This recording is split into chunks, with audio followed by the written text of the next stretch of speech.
What if the most powerful upgrade to your life isn't an app, a habit stack, or a secret hack, but an ancient map drawn by a man who watched the world like a river, flowing day and night, never resting, always moving forward? This is Confucius, and this is the path of the master. Give the best of yourself, and use yourself as the measure when you judge others. If you hold that line, everything else starts to come into focus. Not everyone will come with you.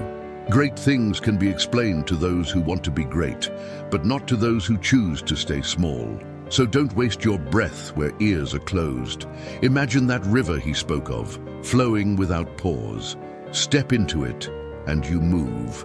Step out, and it moves without you. Life will not wait. Confucius mapped the seasons of a human soul with a precision that still stings with truth. At 15, he gave his heart to learning. At 30, he stood firm. At 40, his doubts fell away. At 50, he understood the mandate of heaven, the larger order beyond himself. At 60, his ears were tuned to what truly mattered. And at 70, he could follow the desires of his heart without overstepping what is right. That is not a timeline. It is a direction. Start where you are, aim where you must, yet even he kept a list of quiet worries. That he might fail to cultivate virtue, that he might not go deep in what he had learned, that he might hear the right thing to do and still not act, that he might see his own faults and still not reform. These are not ancient concerns, they're the core of modern regret. They're the moments we scroll instead of study, defend instead of reflect, react instead of reform. He was blunt about knowledge. Some are born knowing, rare souls. Next come those who earn knowledge by study. After them are those who turn to study after hardship wakes them up. Last come the many who refuse to learn even after hardship. He did not count himself among the born wise. He loved the old truths and hurried to seek them. He passed them on rather than pretending to invent something new. He listened widely, selected the best, witnessed and recorded. That was his laboratory. That was his method. He never claimed perfection. He never stopped reaching for it. And neither should we. Because what he called the virtues of wisdom are not museum pieces, they are tools. Ren, humanity, the kind of altruism that sees another person and says, your joy and suffering matter. Li, ritual propriety, the courtesies and forms that shape respect in public and at home. Zhi, moral wisdom, the kind that distinguishes right from almost right. Xin, integrity, the refusal to betray your word. Zhong, loyalty, a heart aligned with duty, team, and truth.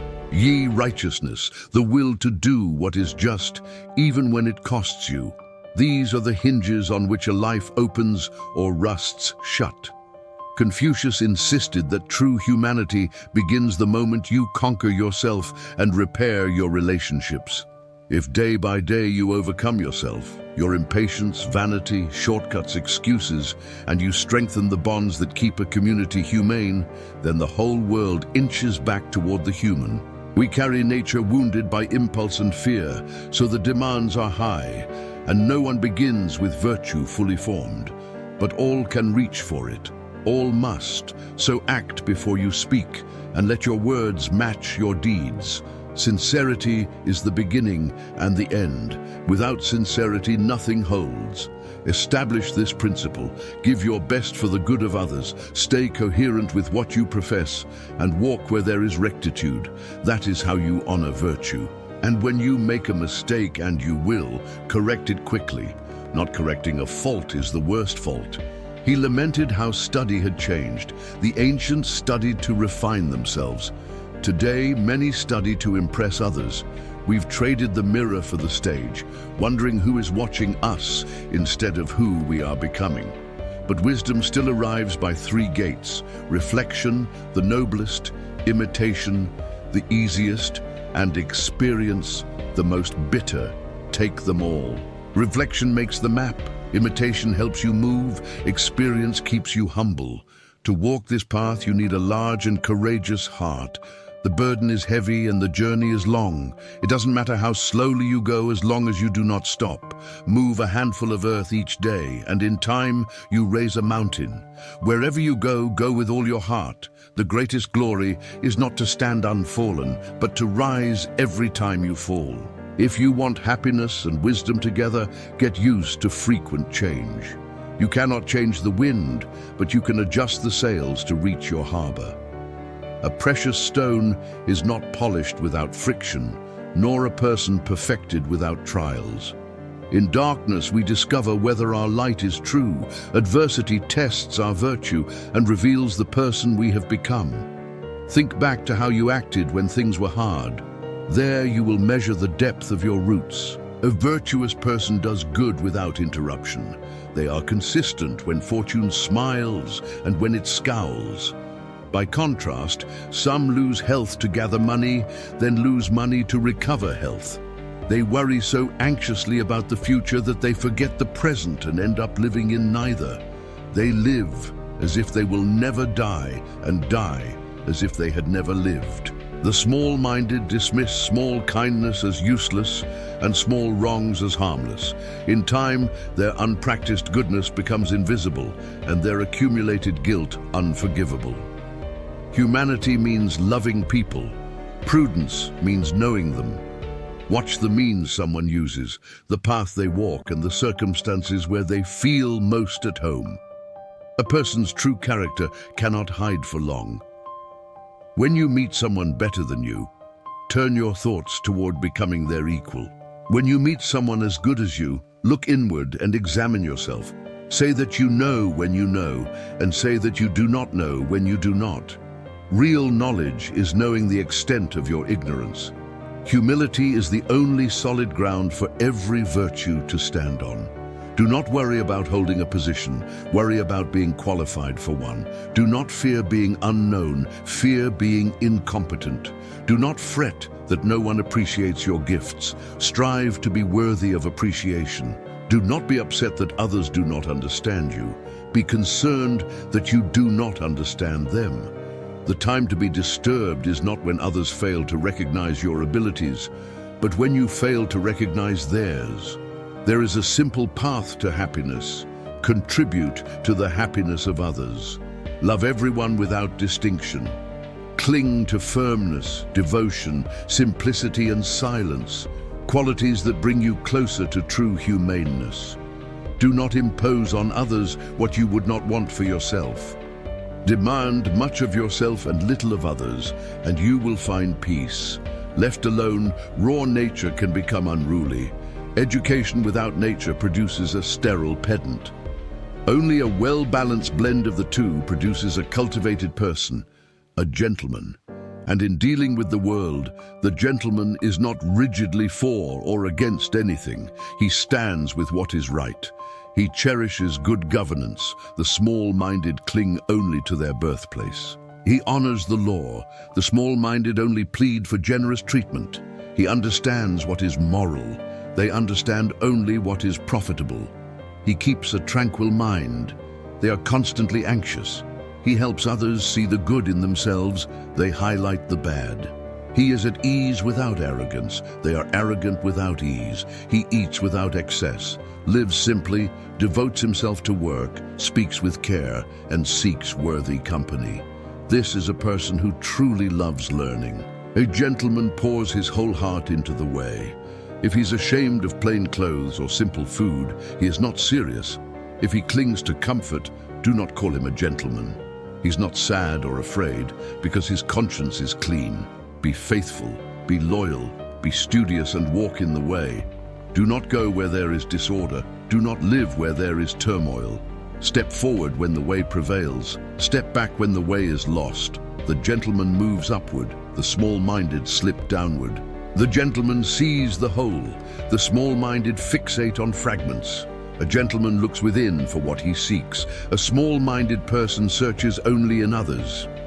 There are three things a gentleman fears: the mandate of heaven, the larger order that humbles our ego, great people whose stature demands respect, and the words of the wise, which cut and heal at once.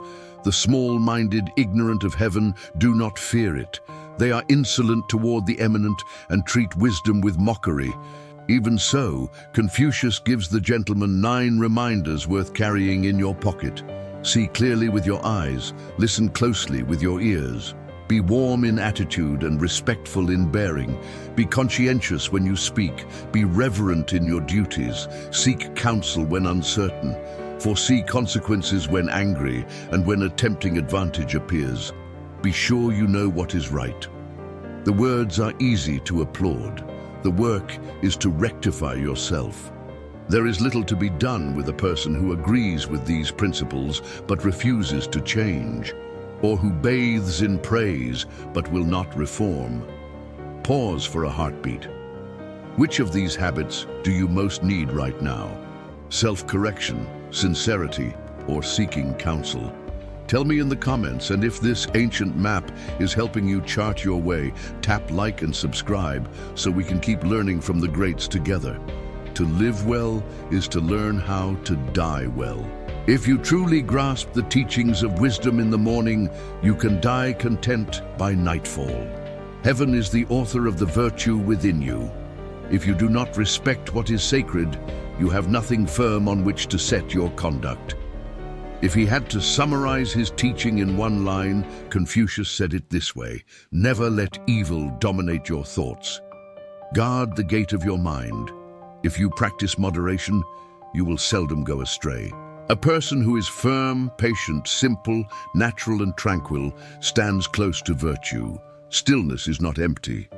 In the quiet of your own being, you will find answers to your doubts and your unease. Silence is a friend who never betrays. Let it teach you to hear more than your own voice. Let it show you what you really are when the room is empty and the notifications are gone. So, return to the beginning.